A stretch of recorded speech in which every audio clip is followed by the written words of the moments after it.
Je viens ce soir pour vous présenter un peu mon parcours à l'ESC et pour vous expliquer comment je suis arrivée au poste que j'ai actuellement, qui est celui de directrice finance et opérations chez Montbento.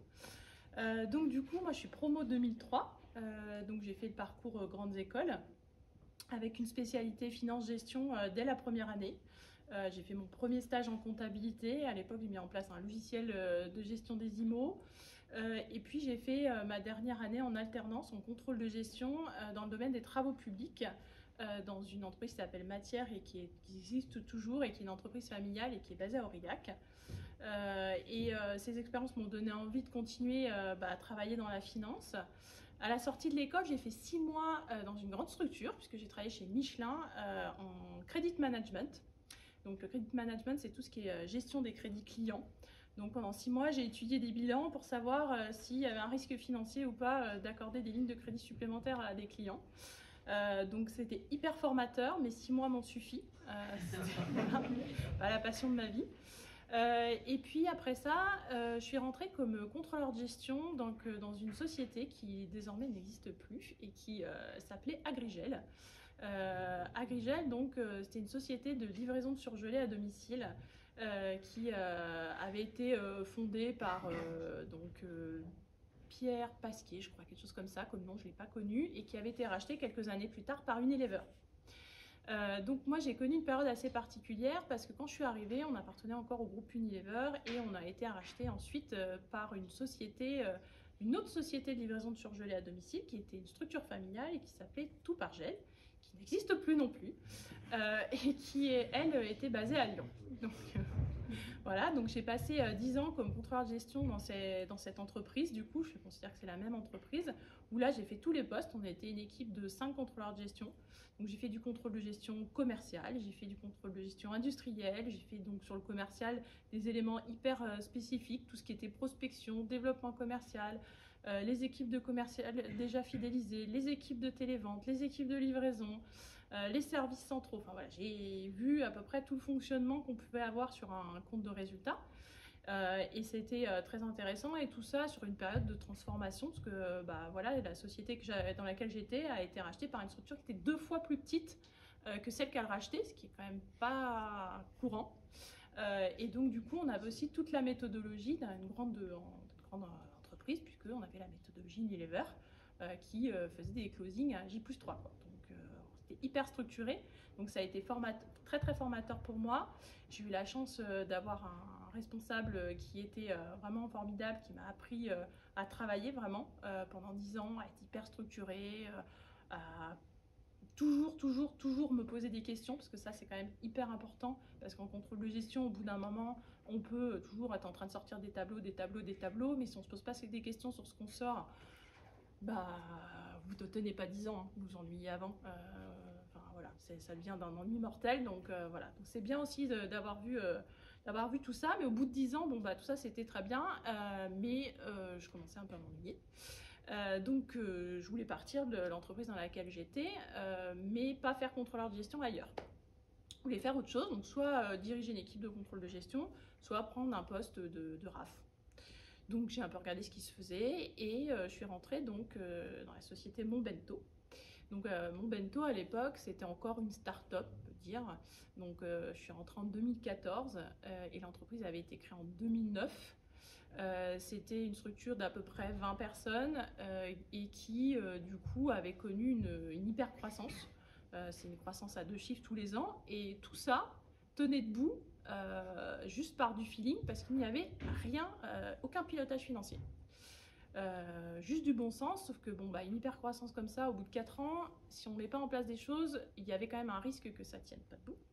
Donc d'où la recherche d'un poste à l'époque de responsable financier. Donc moi je suis arrivée chez Montbento, là où je suis toujours, et j'ai monté en fait le service. Donc j'ai internalisé au début la comptabilité, puis la gestion de la trésorerie, puis j'ai mis en place un système de contrôle de gestion. Et puis mes vieilles expériences de credit manager de mon début de carrière, si vous vous souvenez, m'ont fait dire que aussi faire un peu de la gestion de poste client, ça serait pas mal. Donc du coup, j'ai créé un poste simili compta, simili ADV, où l'idée était d'avoir un support en compta, mais d'avoir aussi une gestion des crédits clients, parce qu'à l'époque, c'était géré par les propres commerciaux, donc ce qui était un peu illogique, parce que voilà, ils étaient partie prenante en même temps que décideurs. Et puis, tout ça en même temps, donc la société continuait d'être en hyper-croissance et avait besoin de financement pour pouvoir accompagner cette croissance. Donc, on est rentré dans une période de due diligence. Donc, les due diligence, qu'est-ce que c'est? Donc, les due diligence, en fait, l'idée, c'était de trouver des investisseurs pour l'entreprise. Et pour ça, il y a une période où, en fait, il y a des cabinets d'audit classiques, Ernst & Young, KPMG ou autres, ça dépend qui les embauche, qui vont faire des études sur la solidité financière de l'entreprise et puis surtout sa solidité financière à long terme pour pouvoir dire à l'investisseur qui est intéressé est-ce que ça vaut le coup, quel est le niveau de risque, combien peut être valorisée l'entreprise, est-ce que vous avez intérêt ou pas à acheter. C'est court, mais à peu près c'est ça. Et ce qui nous a amené donc en 2018 à rentrer donc dans le groupe PFI. Donc le groupe PFI c'est le groupe Peugeot Frères Industrie. En gros c'est une branche de la famille Peugeot qui historiquement avait les moulins Peugeot que tout le monde connaît je pense, et qui a décidé de redévelopper sa marque sur tous les produits dits ingénieux. Donc autour de la maison, dans la maison et autour de la maison. Donc en 2018, on a donc été rattaché à cette structure. Mon bento, il y avait déjà les moulins à poire et puis il y avait aussi Bretagne Céramique Industrie, donc des plats en céramique quoi.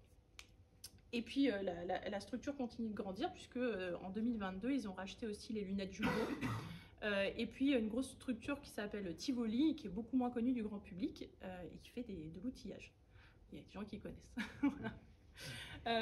Et donc du coup, ça a permis de passer à une autre étape. C'est à peu près à ce moment-là que j'ai été nommée directrice administrative et financière.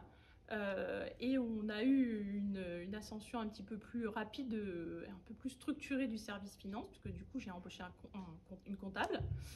Et puis après un contrôleur de gestion. Donc ce qu'il faut savoir, c'est que jusqu'à là, c'était moi qui faisais la compta. Du coup, ce qui était intéressant dans mon poste, c'est que je vois toutes les facettes des métiers financiers. Maintenant, je les applique plus tous, mais je les ai tous vus. Et puis, au bout d'un moment, on a continué à grandir. Et du coup, j'ai intégré aussi le scope de la supply chain. Donc, je supervise tout ce qui est supply chain avec une responsable achat pour tous les sujets très, très opérationnels, parce que après, on ne s'invente pas tous les métiers. Mais ce qui permet aussi de piloter tout ce qui est la trésorerie, parce que les achats, c'est quand même un sujet important dans une société qui fait de la distribution et avoir une vision financière, c'était important qu'ils soient intégrés dans tout scope. Donc maintenant j'ai une équipe d'à peu près 10-15 personnes, ça varie en fonction des périodes. Et voilà. Que puis-je dire d'autre? De quoi? DCF. Maintenant? Ouais, et ben maintenant. Donc en plus de ça, moi, je suis quelqu'un qui est assez, qui aime bien apprendre. En fait, ce que j'aime au quotidien, c'est je m'ennuie jamais. Donc ça, c'était très important. Mais aussi en PME, un DAF, il peut se sentir un peu seul. Donc en 2018, j'ai découvert une association qui s'appelle la DFCG, qui est l'association des directeurs financiers et contrôle de gestion. Qui est une association nationale qui réunit à peu près 1800 membres et qui a des antennes régionales, à peu près 16 antennes régionales sur la France. Réunis en grandes régions, donc il y a la DFCG Aura, Auvergne-Rhône-Alpes, et il y a une antenne à Clermont que je préside depuis l'été 2022, et qui me permet moi d'avoir un réseau croisé. Je fais partie du réseau des alumni, comme vous tous, et aussi du réseau des DFCG, et ce réseau du coup me permet de partager avec mes pairs, mais aussi d'apprendre à travers des conférences, à travers des publications, en local, en régional et en national. Donc, je vous ai apporté des flyers pour vous présenter la DFCG. Vous pouvez regarder, je ne sais plus, je les ai déposés sur une table. Voilà. Juste pour vous en parler, parce que je pense que c'est important de le savoir quand on est étudiant, en fait, ce type d'association. C'est le cas de la DFCG. Je fais des adhésions spéciales pour les étudiants. Et après les jeunes diplômés, donc en tant qu'étudiant, l'adhésion est à 40 €. Donc voilà, je pense que ça peut être intéressant, en tout cas si vous destinez à travailler dans la finance, de connaître cette association. Donc voilà, je vous laisse regarder et puis si vous avez des questions, n'hésitez pas. Je vous invite aussi à aller sur le site. Voilà, la DFCG aussi a une fondation, il y a un prix du mémoire du contrôle de gestion. L'idée, c'est vraiment de promouvoir les métiers de la finance auprès des jeunes et des moins jeunes et de partager une culture de la finance et de la gestion de tout type. Voilà.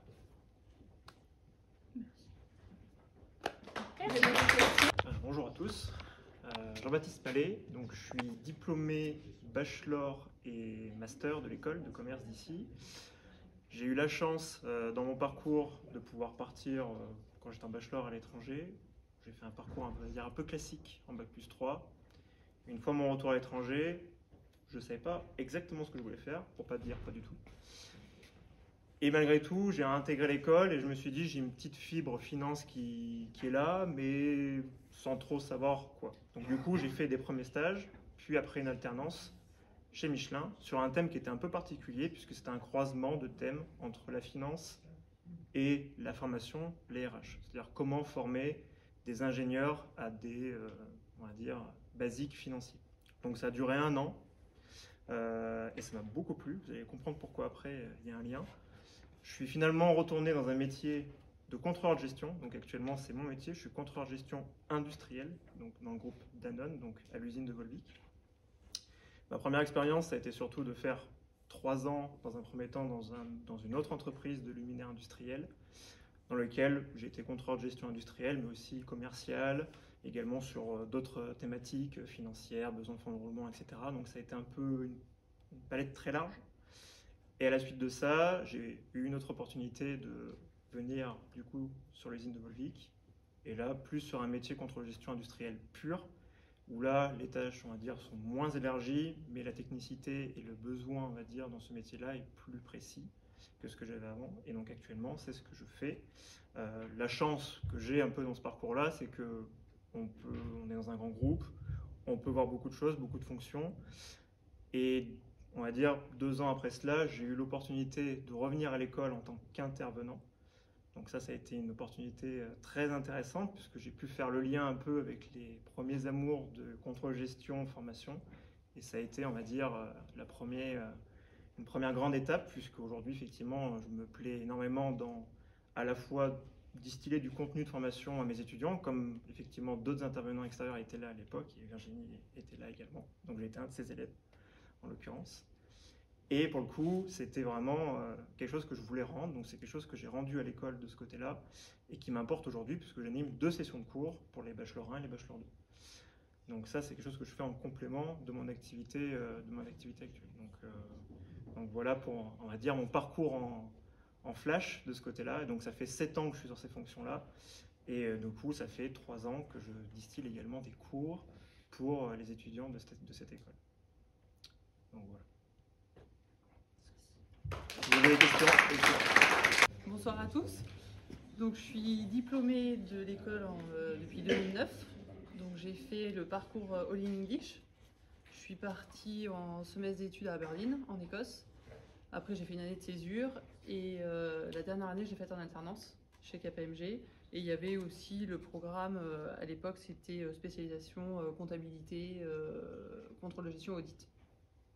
Donc, j'ai attaqué après en cabinet d'audit chez Deloitte à Lyon. Derrière, j'ai fait un VIE à Sydney en tant que responsable comptable. Après, j'ai voulu trouver un job là-bas, mais c'était très compliqué parce qu'il fallait qu'une entreprise sponsorise. J'avais pas toutes les équivalences CPA, équivalent expert comptable. Donc, pour trouver un job intéressant en finance, j'ai pas réussi. Donc, je suis rentrée en France où j'ai travaillé à Paris chez Jeffco, un groupe international en logistique. Donc d'abord, j'étais contrôleur financier, donc j'avais en charge un pôle de filiales européennes où on était vraiment en support des filiales pour tout ce qui était questions sur le financement, sur beaucoup de credit management, tout ce qui est reporting, tout ce qui était questions sur les écarts entre leur compta local et la compta IFRS. Donc bon, c'était sympa, mais être au siège tout le temps, ça m'a un peu gonflé. Donc après, je suis partie en audit interne, où là, j'intervenais sur diverses problématiques. En fait, on était missionné par le comité de direction. Donc on pouvait passer jusqu'à 3 semaines dans un pays, sur une filiale, sur des problématiques comme le coût des transports. On suspectait des fraudes dans les achats des transports, donc on allait auditer un peu tout le process achat. Après, il y avait une autre fraude dans un autre pays, donc là, on était plus sur la problématique note de frais. Donc c'était très intéressant, très varié. Donc je suis restée 2 ans et j'ai eu l'opportunité de rejoindre le groupe SEB à Lyon, toujours en audit interne. Donc là, c'était des missions beaucoup plus courtes, c'était 2 semaines par mois, on était dans une filiale, donc partout dans le monde, que ce soit une filiale commerciale ou un site industriel. Et on était par équipe de 5-6 en fonction de la taille de la filiale, où là on auditait tous les process, donc aussi bien finance, RH, supply chain, vente, c'était vraiment très varié. Donc c'était une expérience hyper enrichissante parce qu'on touchait à tout et on voyait vraiment ce qui se passait. On était en équipe, donc c'était une équipe de jeunes, on s'entendait vraiment très bien. Donc c'était super expérience, mais au bout de 2 ans et demi à voyager partout dans le monde, j'étais lessivée, j'avais un peu envie de me poser. Donc j'ai eu l'opportunité de rejoindre Noémis à Clermont-Ferrand. Donc c'est une société de distribution de matériel de vidéosurveillance pour des grosses boîtes du BTP. Et donc là, je suis en charge de toute la partie back-office. Donc comme disait Virginie tout à l'heure, le DAF, c'est pas que la finance. Donc j'ai aussi les RH, tout ce qui est juridique, achat, supply chain, administration des ventes. Donc c'est un gros périmètre. Donc c'est hyper intéressant et c'est vraiment ce qui me plaît au quotidien parce que je fais jamais la même chose tous les jours. Donc ça c'est top. Donc c'est une société où on est en pleine croissance. Quand je suis arrivée, on faisait 15 millions de chiffre d'affaires. Et là, on clôturait au 31 mars, on est à 30 millions. Donc on a plus 50% de croissance en 3 ans. Donc ce qui nécessite de se professionnaliser. Parce qu'au début, dans une PME, on n'a pas forcément tous les outils, on pilote pas vraiment l'activité, c'est un peu au jour le jour. Donc là, maintenant, aujourd'hui, c'est plus possible. Donc d'ailleurs, comme on est en pleine croissance, il faut qu'on monte des tableaux de bord. On a racheté d'autres filiales, donc il faut mettre en place un certain suivi. Donc là, je ne sais pas si ça en intéresse certains d'entre vous, si vous êtes à la recherche d'une alternance pour la rentrée, mais je recherche un alternant en contrôle de gestion pour la rentrée, pour m'épauler justement sur tout le suivi d'activité de la société mère et des filiales. Après, il y a toute la problématique aussi financement, où en rachetant des structures, il faut monter de la dette. Et il y a toute la problématique aussi côté supply avec les délais qui explosent. Donc là, comment on fait pour anticiper nos stocks ? Financièrement, ça a un coût aussi. Donc quel est le juste équilibre ? Donc il y a plein de problématiques qui évoluent au jour le jour. Et ça, c'est passionnant. Les petites structures, il y a tout à mettre en place. Et on peut toucher à tout. Donc c'est aussi ça qui m'a plu. Parce que j'avais passé 8 ans dans des grosses structures. Et bon, c'est quand même très normalisé, donc c'est très formateur. Et après, du coup, on peut le mettre en place quand on rejoint les PME. Voilà un peu mon parcours. Je ne sais pas si vous avez des questions. Vous avez fait face à quelle grande difficulté pendant votre dernière expérience ? Les délais au niveau des approvisionnements, où on avait les produits sous 10 jours, 3 semaines maximum. Et là, on s'est retrouvé, on avait certains produits 1 an de délai. Donc derrière, les clients nous appelaient, moi je veux mon produit, c'est pas possible. Donc du coup, on passait les commandes au jour le jour en fonction des commandes des clients. Donc là, il a fallu monter tout un process pour anticiper les approvisionnements. Donc se baser sur les statistiques de commandes des 6 derniers mois, voir les délais, parce qu'en fonction du produit, les délais n'étaient pas les mêmes. Donc faire des profils de stock. Et derrière aussi, il y avait beaucoup de clients qui voulaient passer des commandes par anticipation, mais ils n'avaient pas le bon de commande. Donc nous, on commandait le matériel et ils nous disaient en fait « Ah non, j'ai pas la commande du client, finalement, c'est pas ce produit-là, c'est un autre ».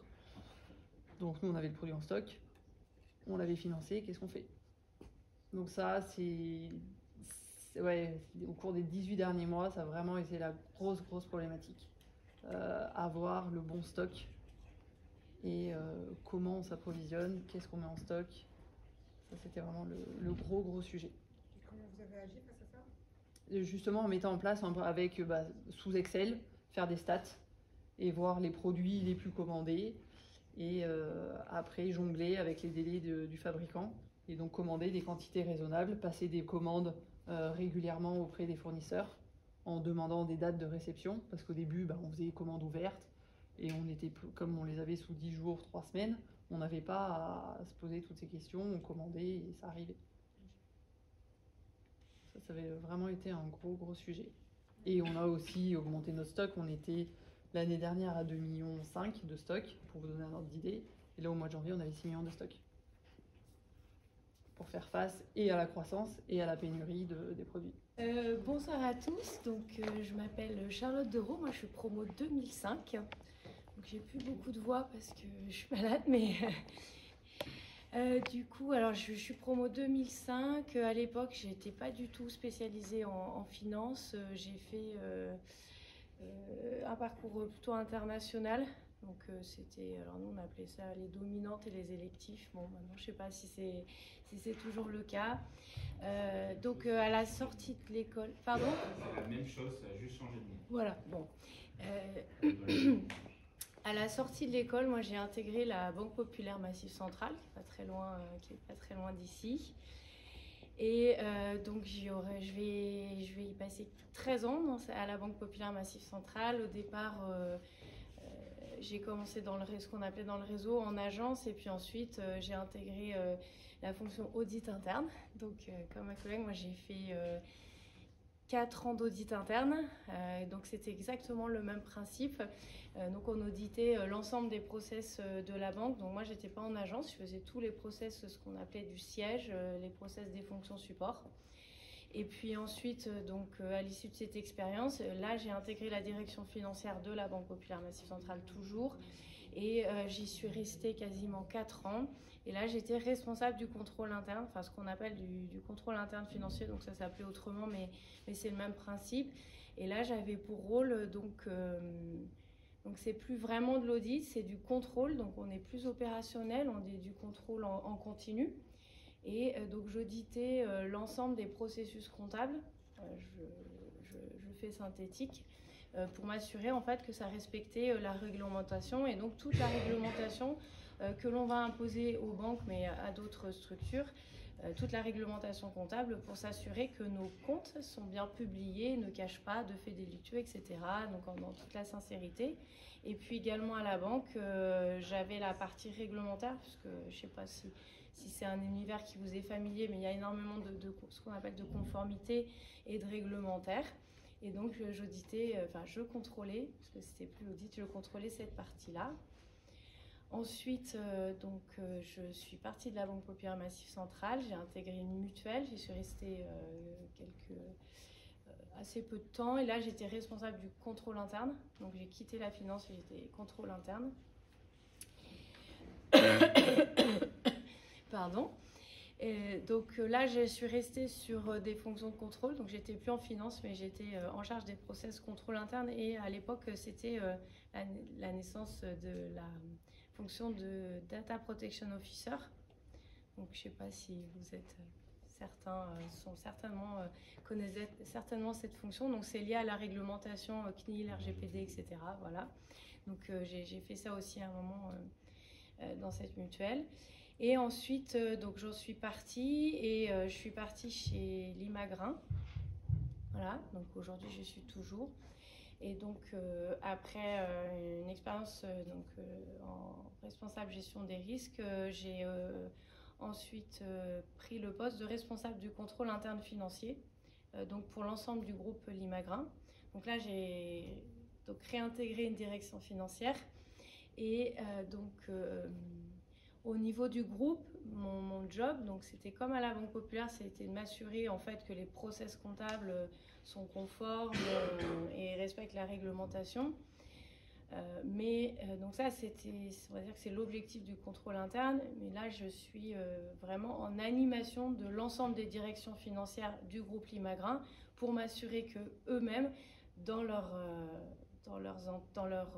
entreprises, dans les entités qu'ils gèrent, vont bien mettre en place, donc dans toutes les entreprises de chaque pays dans lesquelles nous sommes, mettre en place le contrôle interne. Donc finalement, oui, direction financière, mais plutôt un rôle d'animation, de coordination du contrôle interne.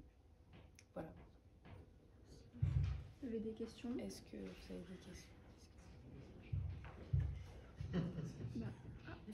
Pourquoi vous êtes sorti de l'international et vous êtes orienté vers la finance?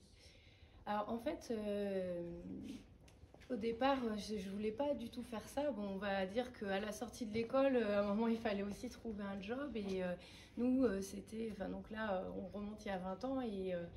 Et en fait, à l'école de commerce, j'avais fait mon parcours, j'avais fait une alternance. Et ma dernière année, je l'avais faite en marketing au Crédit Agricole Centre-France. Donc au final, c'est ça qui m'a plu. Enfin, du coup, j'ai voulu rester dans le secteur de la banque. Et puis voilà, bon après, il y a aussi, vous y serez confrontés, enfin, il y a les choses de la vie, il y a son parcours, ses choix personnels. Et donc j'ai fait le choix de rester en Auvergne et puis d'intégrer une banque. Donc j'ai quitté l'international, mais finalement, ça m'a resservi puisque aujourd'hui chez Limagrain, je suis pleinement à l'international et je travaille dans un secteur où je voulais travailler au départ. Vous avez fait du marketing au Visu? Ouais, j'ai fait mon apprentissage. C'était pas du tout, moi, j'étais pas du tout finance. J'ai fait mon apprentissage et aussi, donc, dans mes dominantes, il y avait marketing international. Enfin, du coup, c'est comme vous, en fait, on faisait en international. Alors, je sais pas si ça se faisait toujours. Moi, j'ai fait le parcours en anglais, etc. Je sais pas s'il y a toujours ça, voilà. Et puis après, on choisissait ses électifs et donc, j'étais plutôt en dominante marketing, stratégie, etc. Donc j'étais plus marketing et je me suis réorientée et réadaptée. En tout cas, j'ai découvert un nouveau métier par la banque, du coup. C'était pas difficile de changer comme ça? Bah non, au final. Et au contraire, là où à l'époque, c'était vraiment, je dis l'époque, c'était il y a longtemps, c'était aussi vraiment l'âge d'or de l'audit, des cabinets d'audit. Je sais pas si... C'est vraiment les cabinets d'audit et je m'étais dit, oh non, je veux pas du tout travailler dedans. Mais à la fois... j'ai beaucoup apprécié l'audit interne, qui est encore différent de l'audit au sens cabinet d'audit. Et voilà. Et du coup, je suis restée dans cette fonction. Donc, à retenir qu'il faut pas se fermer sur une branche, sur un métier ou autre. Et puis, il y a toujours des ponts et des transversales pour faire d'autres métiers. Parce que souvent, justement, les métiers cherchent un peu l'expérience ou l'ancienneté, etc. Enfin, oui, ils cherchent l'expérience, on va chercher ça parce qu'au départ, mais il ne faut pas, si vous êtes certain que vous pouvez aimer une matière ou vous l'avez découvert par une association, par autre chose, il ne faut pas se fermer à ça. Et par contre, il faut montrer vos motivations et que vous avez des qualités. Donc c'est pour ça que c'est important de ne pas travailler que l'aspect technique d'un métier, l'aspect technique d'une matière, mais aussi toutes les soft skills, son comportement, les langues. Moi, j'avais fait international à la banque, je m'en suis quasiment jamais servi, mais à la fois, j'ai continué à entretenir et c'est ce qui m'a permis aujourd'hui de rebondir chez Limagrain. Donc, en fait, vous êtes un tout. Vous êtes un tout. Vous venez avec votre personnalité, vos connaissances acquises à l'école, et puis, à vous d'être habile et intelligent, mais je suis sûre que vous l'êtes, pour convaincre les gens que vous pouvez intégrer tel ou tel poste ou tel métier.